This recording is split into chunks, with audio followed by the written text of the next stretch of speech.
오늘 주시는 하나님의 말씀 구약 성경 잠언 13장 1절에서 5절까지 교독하시겠습니다. 지혜로운 아들은 아비의 훈계를 들으나 거만한 자는 꾸지람을 즐겨 듣지 아니하느니라.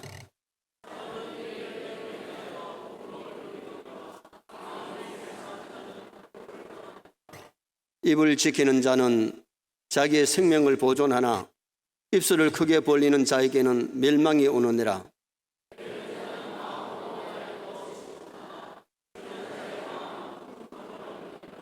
같이 봅니다. 의인은 거짓말을 미워하나 악인은 행위가 흉악하여 부끄러운 데 이르느니라. 아멘. 한번 따라합니다. 사람은 입의 열매로 인하여 복록을 누리거니와. 오늘 본문은 언어의 중요성을 말씀하면서 말을 잘하면 복이 되지만은 말을 잘못하면 불행이 된다는 것을 말씀합니다. 그래서 오늘 낮에는 입의 열매라는 제목으로 우리가 성도가 맺어야 될 열매를 상고하면서 은혜를 상고하고자 합니다. 잠언 25장 11절에 보면 경우에 합당한 말은 아로석인 은쟁반에 금사가 같다 그랬어요. 여러분 집에 금사가 없지요? 은쟁반에 금사과를 얹어 놓으면 참 보기도 좋고, 안 봐가지고 모르지요. 은쟁반에 금사과가 탁 놓여있으면 보기도 좋겠지만은 또 그게 돈도 되잖아요. 말을 잘하면은 그게 남을 기쁘게 해주고 유익이 되고 그게 돈도 되고. 안 되는 줄 알아요. 말 잘하면 뭐 나온다 그래요? 똥 나온다 하잖아요. 말 한마디가 천년 빛을 갚는다 그러잖아요. 천냥빛이죠. 여러분, 오늘 우리가 언어 생활 잘 해야 되는데 야고보서 3장에 보면 말에 실수가 없으면 온전한 사람이라 그랬어요. 그렇다고 해서 말에 실수를 잘하란 말이 아니고 실수 없이 살도록 노력해야 될 줄 믿습니다. 다윗은 말에 실수하지 않기 위해서 입에 파수꾼을 세워달라고 그랬어요. 하나님께 기도할 때 내 입술에 파수꾼을 세워달라고 기도했고, 이사야는 기도하다가 열린 하늘을 통해서 하나님의 높은 보좌를 보면서 서랍들이 하나님을 섬기는 모습을 보다가 자기 입술에 부정함을 깨닫고 회개할 때에 제단의 숯불로 입술에 찢음을 받고 깨끗해진 다음에 하나님이 누가 나를 위하여 갈고 했을 때에 내가 여기 있나이다, 나를 보내소서. 그리고 위대한 선지자로 쓰임받았던 것을 보게 됩니다. 야고보서 3장에 보면 혀는 작은 지체인데 이 작은 지체가 이 큰 전체를 움직인다는 겁니다. 작은 불씨를 잘 쓰면 사람에게 유용하지만은 불씨를 잘못 썼을 때는 화재를 입어가지고 많은 재산을 태우고 생명까지 위험을 주는 것이 그게 불입니다. 잘 쓰면 유익하지만 잘못 썼을 때는 화가 된다는 거지요. 우리 입술도 마찬가지입니다. 작은 것인데 잘 쓰면은 참 유익하지만은 잘못 썼을 때는 자신과 남에게 큰 화가 된다는 것을 말씀해 주고 있는 겁니다. 유대인들이 예수님을 십자가에 못 박을 때에 빌라도가 게하에 물을 떠다가 손을 씻으면서 나는 이 피에 대하여 무죄하다 그랬더니 유대 백성들이 뭐라고 말씀했느냐? 백성이 다 대답하여 이르되 그 피를 우리와 우리 자손에게 돌릴지어다. 그 피값이 그 자손들에게 임했는데 그 말하고 40년이 채 지나기 전에 주 70년에 로마에 의해 가지고 예루살렘이 멸망합니다. 수많은 사람이 죽음을 당하고 수많은 사람이 남의 나라에 포로되어 가서 나라를 잃은 백성이 되었다가 1800년이 지난 다음에, 역사가 지난 다음에 1948년도에 이스라엘의 나라를 겨우 회복해서 나라를 만들었어요. 그 말한 대로 그 자녀들이, 그 후손들이 그 피값을 치른 겁니다. 말은 씨가 됩니다. 말한 대로 이루어지기 때문에 신앙인들은 언어를 조심해야 될 줄 믿습니다. 불조심보다 더 해야 될 것이 언어 조심, 말 조심이에요. 우리가 초등학교 다닐 때는 불조심 강조 기간을 이렇게 써붙여 다녔어요. 그런데 오늘 우리 성도들은요, 불조심보다가 말조심 강조 기간을 써붙여 다녀야 돼요. 한번 따라합시다. 말조심 강조기간 365일. 어느 날에도 말을 함부로 해야 될 날이 없어요. 하나님이 우리 말을 다 듣고 계시기 때문에 하나님 앞에서 언어 생활을 참 잘해야 되고, 사람들 앞에 언어 생활을 잘해야 성공적인 삶을 살아갈 수 있음을 가르칩니다. 조금 전에 불렀던 찬송가 23장에 보면 만 입이 내게 있으면, 입이 만 개 있으면 그 입 다 가지고 하나님을 찬송하겠네, 찰스 웨슬리는 그렇게 노래했어요. 우리 입이 몇 개예요? 10,000개 가진 사람은 아무도 없어요. 10개 가진 사람도 없고 2개 가진 사람도 없어요. 입은 하나예요. 이 한 개 가지고 찬송하다가 유행가 부르다가 이 입으로 칭찬하다가 남을 저주하다가 그렇게 살면 안 된다는 거죠. 성도의 언어 생활, 성도는 입의 열매를 잘 맺어야 되는데, 그러면 성도가 맺어야 될 입의 열매가 뭐냐? 첫째는 하나님을 기쁘시게 하는 말을 해야 될 줄 믿습니다. 하나님이 기뻐하시는 언어 생활하면 실패가 아니고 성공이잖아요. 말라기 2장 17절에 보면 너희가 말로 여호와를 괴롭게 하는도다 하고도 이르기를, 너희가 말로 여호와를 괴롭게 하고도 이르기를.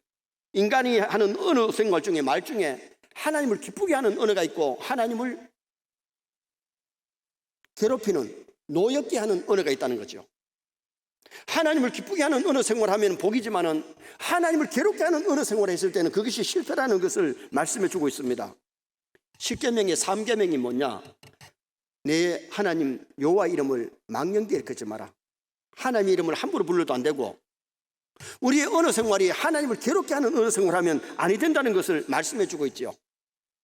말라기 2장 17절에 정의의 하나님이 어디 있느냐, 하나님이 어디 있느냐 하는 이 말이 하나님을 노엽게 하는 언어 생활이에요. 욥이 극한 환난을 만났을 때에 욥이 아내가 하나님을 욕하고 죽으라고 하고 도망가잖아요. 그때 욥이 그 얘기를 듣고 뭐라고 얘기하느냐 하면, 그대의 말이 한 여자의 어리석은 말 같도다. 한 여자의 어리석은 말. 이 모든 일에 욥이 입술로 범죄하지 아니하니라. 욥은 입술로 범죄하지 않았지만 욥이 아내는 어려움을 당했을 때에 하나님을 욕하고 죽으라고 하고 도망갔던 그 여자. 우리 신앙인들은 하나님을 욕하면 안 돼요. 욕하면 안 돼요. 우리 언어 생활이 하나님이 기뻐하는 언어 생활이 돼야지, 하나님이 싫어하는 노여워하는 언어 생활을 하면 안 된다는 것을 성경이 우리에게 말씀하고 있는 거죠. 찬송의 말, 감사의 말, 사랑의 말, 믿음의 말은 하나님이 기뻐하시지만은 저주의 말이나 원망의 말이나 비방의 말이나 불신앙의 말은 하나님이 노여워하십니다. 출애굽한 이스라엘 백성들이 20세 이상 장정이 갈렙과 여호수아 외에는 광야에서 다 무덤을 남기고 쓰러졌는데, 가나안 가기 위해서 출발했지만 왜 광야에서 쓰러졌느냐? 원망하고 불평하다가 하나님이 노여워하는 말 하다가 광야에서 쓰러졌어요. 그렇다면 오늘 우리가 참 이 말조심, 언어 생활이 중요하구나 깨달아야 돼요. 그런데 오늘날 많은 성도들이 무심코 내뱉은 말이 남에게 상처를 주고, 좀 생각해보고 하나님이 기뻐하는지 안 하는지를 생각해야 되는데 생각 없이 말을 한다는 거죠. 우리는 좀 생각해보고 하나님께 영광 돌리는 말만 하시기를 주님의 이름으로 축원합니다. 말라기 3장 14절에 하나님을 섬기는 것이 헛되다 하는 말이 완악한 말이고 하나님을 대적하는 말이라고 성경을 기록합니다. 하나님을 섬기는 것이 헛되다, 이 말이 하나님이 노여워하시는 언어라는 거죠. 다윗이 골리앗 전쟁터에 나갔을 때에 골리앗이 하나님을 모독하고 이스라엘 백성을 모독하는 말을 들었을 때에 의분이 일어나서 다윗이 내가 저놈을 해치우겠다. 어찌 할례받지 못한 블레셋 사람이 하나님의 백성을 모독하는가?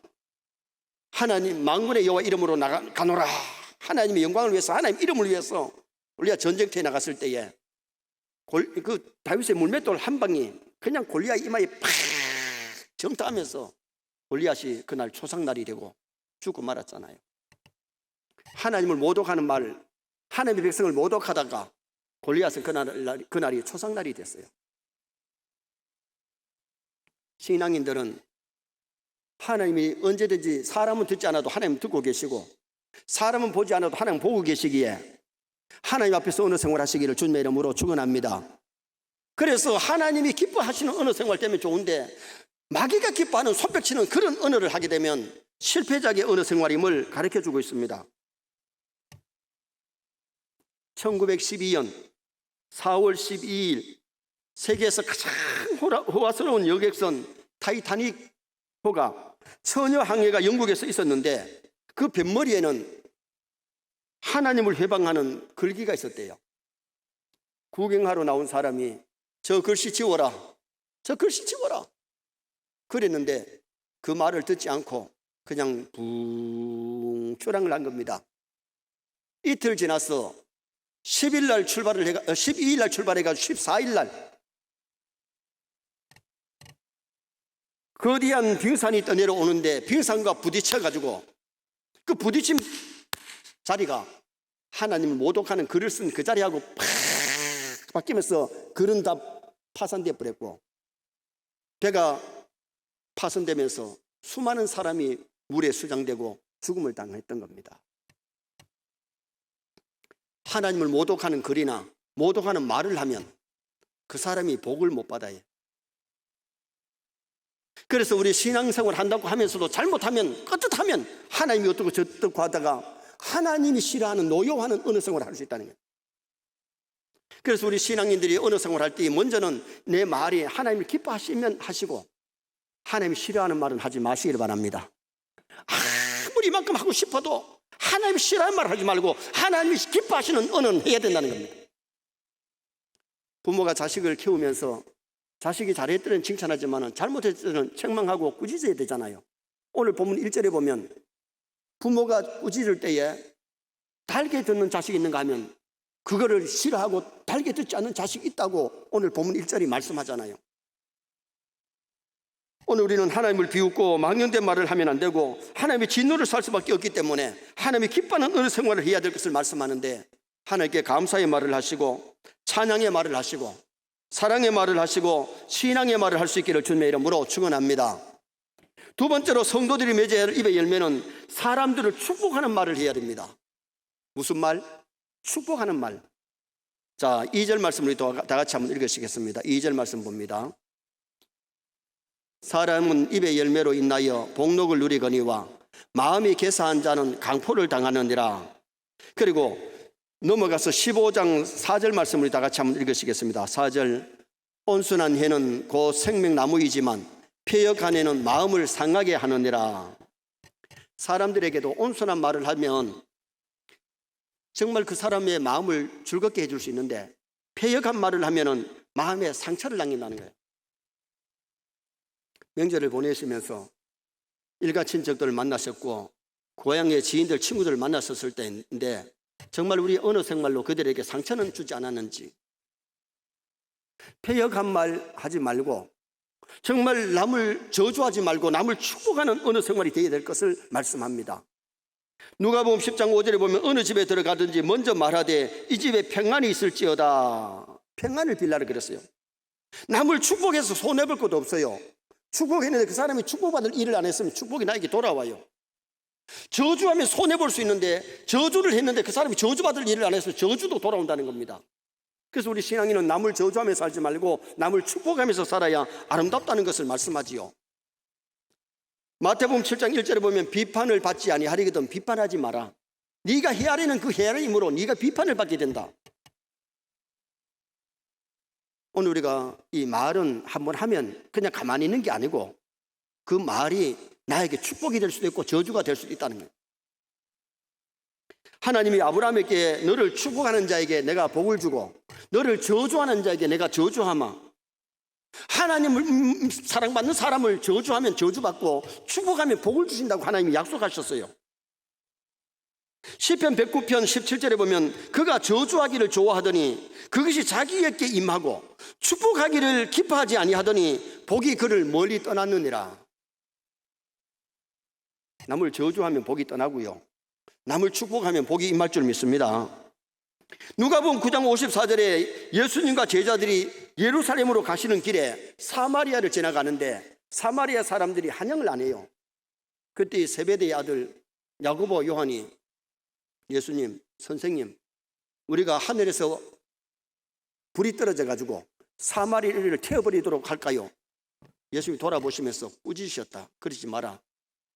지 마음에 좀 안 든다고, 한양 좀 안 한다고, 남이 욕한다고 막 저주하고 남을 망하기를 좋아하면 안 된다는 거예요.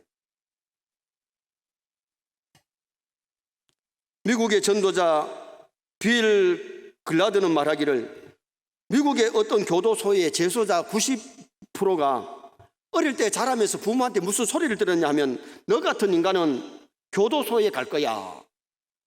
그 소리를 들은 사람들이 90%가 있다는 거예요. 90%가. 아무리 아이들이 말 안 듣고 좀 속이 상하더라도 교도소 가는 것이 뭐가 좋아가지고 너는 그래가지고는 교도소 갈 거야. 그런데 그 교도소의 90%가 자라면서 부모한테 그런 소리를 듣고 자란 아이가 교도소에 가 있다는 겁니다. 한국 사람은 속이 상하면 자녀를 때릴 때 뭐라 그래요? 이 빌어먹으려면 자식아, 빌어먹으려면 자식아. 그래 오랫동안 우리나라가 빌어먹었대. 아무리 속이 상해도 자식을 저주하고 자식을 빌어먹도록, 빌어먹으면 가장 가슴 아플 사람이 부모인데도 불구하고 빌어먹으려면 자식이라고 저주한다는 거예요. 세계 위인들이 어디에서 가장 많이 배출되느냐? 미국의 필라델피아 도시에서 가장 세계 위인들이 많이 나온대요. 그런데 그 부모들은 자식들이 말 안 들을 때 매를 때리면서 크게 들리면 이래가 되느냐? 야망을 가져라. 그러면서 아이들이 매를 때려도 크게 들리면 그러면 때리니까 그래 내가 크게 들리면지 이래가 안 되지. 그래 그러니까 큰 놈 됐다는 거. 부모들이 자녀를 저주하지 말고 축복하시기 바랍니다. 자녀만 아니고 우리가 남들에게도 속이 상한다고 막 저주하고 악담하고 욕하고 그러면 안 돼요.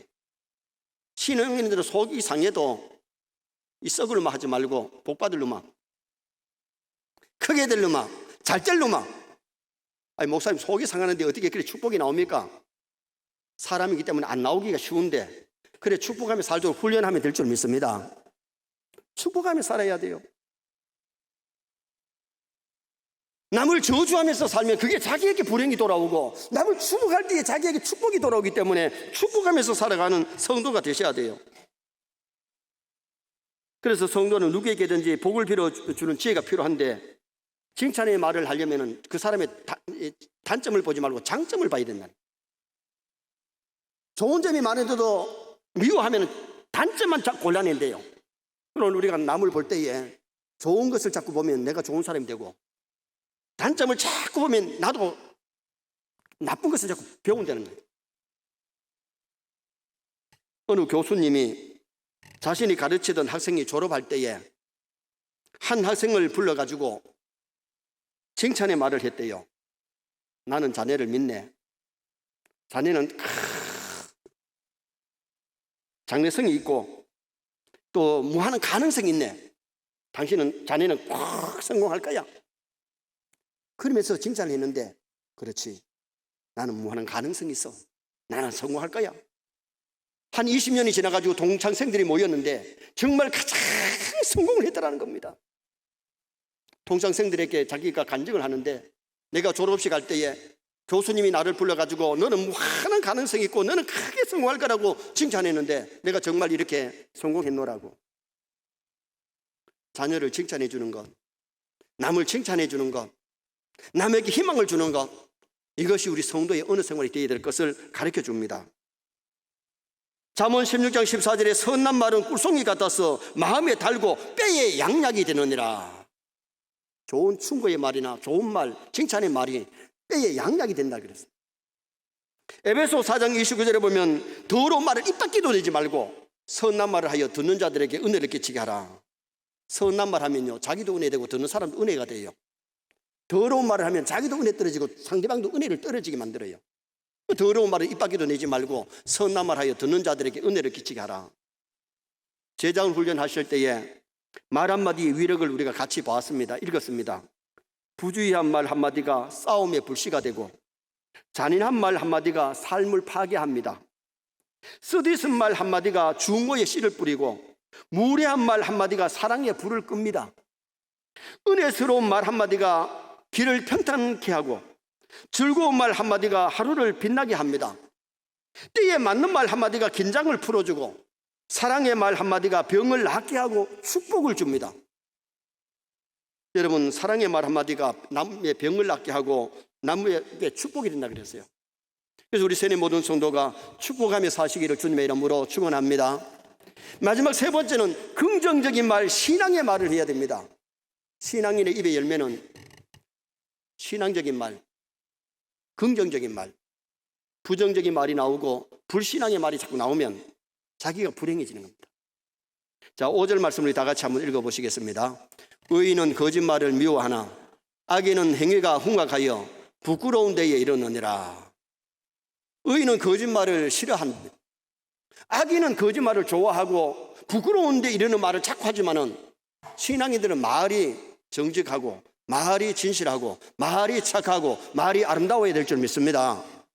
그 사람의 말을 들어보면 그 사람의 마음, 생각을 알아요. 우리 예수님이 입으로 들어가는 것이 사람을 더럽게 하는 게 아니고 나오는 것이 사람을 더럽게 한다 그랬어요.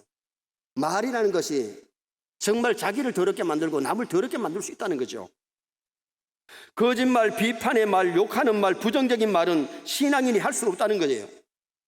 민수기 13장에 12명의 정탐꾼들이 가나안 땅을 보고 와서 10명이 뭐라 그래요? 애굽으로 돌아가자. 가면 죽는다. 가나안 땅을 악평하면서 사람을 삼키는 땅, 사람 잡아먹는 땅이다.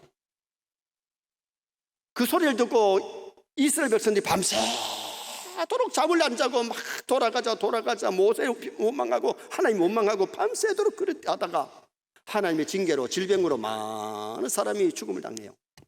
그리고 38년 동안 강야에 뺑뺑이 돌다가 20세성 장정이 쓰러지고 그 이하의 사람들이 가나안 땅에 들어가요. 그런데 똑같은 가나안 땅을 보고 왔는데 갈렙과 여호수아는 가자, 하나님 우리와 함께 하신다, 적과 꿀이 흐른다. 같은 가나안을 봤는데 긍정적인 사람과 부정적인 사람, 신앙의 사람과 불신앙의 사람의 보는 눈이 다르고 생각이 다르고 말이 달랐어요. 똑같은 가나안 땅을 보고 왔는데 무슨 차이? 신앙의 차이, 생각의 차이. 오늘 우리가 이 세상 살아갈 때에 내 생각이 잘못돼가지고 부정적인 말을 하고 불신앙의 말을 하고 안 좋은 말을 많이 하는 사람이 되면 안 된다는 거예요. 내 믿음이 좋으면 신앙의 말을 할 줄 믿습니다. 긍정적인 말을 할 줄 믿습니다. 정말 남에게 희망을 주고 소망을 줘야 되는데 남을 절망시키는, 물론 부모들이 자녀를 책망하고 스승이 제자를 책망했을지라도 그걸 달게 안 받는 사람이 있어요. 그러나 그것을 귀담아 듣고 명심해서 들으면 정말 자기에게 복이 되지요. 듣는 것도 우리가 잘 들어야 되는데 참말인지 거짓말인지 하나님의 말인지 마귀 말인지를 분간 못하면 불행해집니다. 에덴 동산의 하와가 마귀가 와서 선악과 모임에 눈이 번쩍 뜨여서 하나님처럼 된다고 했을 때 그게 마귀 말입니다. 선악과 모임 듣고 하나님 될 리가 없습니다. 그런데 마귀 말이 솔깃하니까 선악과 따먹었는데 따먹고 에덴 동산을 쫓겨나잖아요. 왜? 마귀 말을 하나님 말보다가 더 명심했기 때문에, 더 귀담아 들었기 때문에. 이게 진짜 말이가 거짓말이가 하나님의 말이가 마귀 소리인가, 이걸 분간 못하면 우리가 말 때문에 실수할 수 있고 쏘을 수 있단 말이죠. 부정적인 말은 남에게 절망을 주지만 긍정적인 말은 남에게 소망을 주는 겁니다. 똑같은 일을 만나도 신앙인은 감사하지만 불신앙인은 원망합니다. 사막을 횡단하는 대상들이 물병을 가지고 다니다가 광야에 사막에 물이 없으니까 그 물을 마시는데 물이 이렇게 반쯤 남았으면 부정적인 사람은 반밖에 안 남았네 그런데요. 그런데 긍정적인 사람은 아직도 반은 남았네 그런데요. 똑같은 말 같은데 말이 차이가 있습니다. 반밖에 안 남았네 하는 거하고 반 이상 반 남았네 하는 거, 말이 다르고 아가 다릅니다. 신앙인의 말을 하시기를 바랍니다. 긍정적인 말을 많이 하시기 바랍니다. 부정적인 말, 남을 비판하고 남을 저주하고 욕하고 거짓말하고 이런 언어를 우리가 사용하면 안 되고 감사의 말, 칭찬의 말, 긍정적인 말, 신앙적인 말을 해야 된다는 거예요. 부정적인 사람, 실패할 생각을 하고 실패의 요소를 보지만은 긍정적인 사람은 성공할 생각을 하고 성공의 말을 한다는 겁니다. 우리 교회 집사님이 제자 훈련하면서 그런 얘기 합니다. 남편의 장점이 뭐고 물었더니 말이 없는 게 장점이기도 하고 단점이기도 하대. 쓸데없는 말은 안 하는 게 장점일 수 있고 꼭 해야 될 말 안 하는 것은 단점이 될 수 있다는 거예요. 만약에 사람이 말을 안 하도록 했을 것 같으면 하나님 먹기만 하고 말을 안 하도록 했으면 얼마나 불편하겠어요. 언어를 주신 것이 감사해야 됩니다. 그런데 이 언어를 잘못하면 죄짓고 잘하면 얼마나 유용하고 아름답다는 거예요. 그래서 경우에 합당한 말, 은쟁반의 금사가 같이 멋있다 그랬잖아요. 아름답다 그랬잖아요.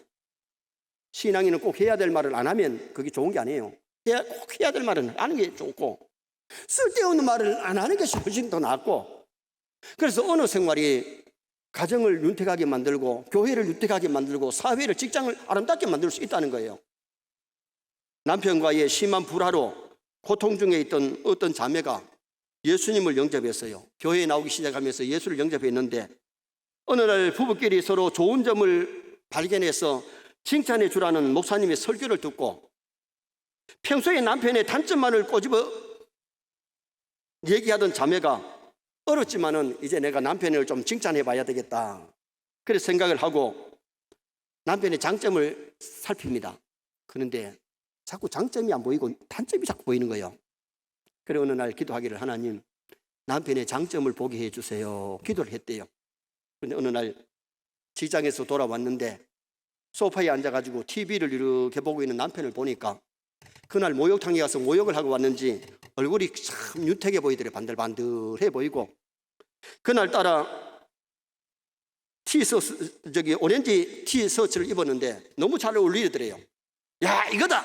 그래서 생각하고는 오늘 당신 얼굴이 환해 보이네요. 그랬더니 옛날 바가지만 끓고 비판만 하던 아내가 그날따라 자기를 칭찬하니까 남편이 얼굴이 밝아지면서 별소리를 다 하네. 그러면서 걸걸걸걸 웃더라는 겁니다. 그러고부터는 그날부터 그 집의 분위기가 완전히 바뀝니다. 그래서 그 부인이 그 다음 날부터 하나 맨날 하루 하나는 내가 칭찬하리라. 그래서 칭찬했더니 바가지 끌고 살던 집안과 칭찬하면서 사는 집안이 완전히 달라지더라는 거예요. 여러분, 이 언어가 돈 안 들어도 가정 분위기를 바꿀 수 있습니다. 교회 분위기, 직장의 분위기를 바꿀 수 있습니다. 오늘부터 좋은 언어를 쓰십시다. 그래서 오늘 성도들이 맺어야 될 입의 열매가 어떤 것이냐? 하나님을 기쁘게 하는 말을 해야지 마귀 기뻐하는 일, 하나님 노여워하는 언어 생활하면 안 됩니다. 그리고는 사람들을 축복하며 살아야지 사람을 저주하고 그렇게 살면 안 돼요. 더러운 말을 입 밖에 내지 말고 선한 말을 해서 은혜를 끼쳐야 됩니다. 그리고는 긍정적인 말, 신앙적인 말을 할지언정 거짓말, 비판의 말, 욕하는 말 하지 말고 언어 생활로 승리하시기를 주님의 이름으로 축원합니다.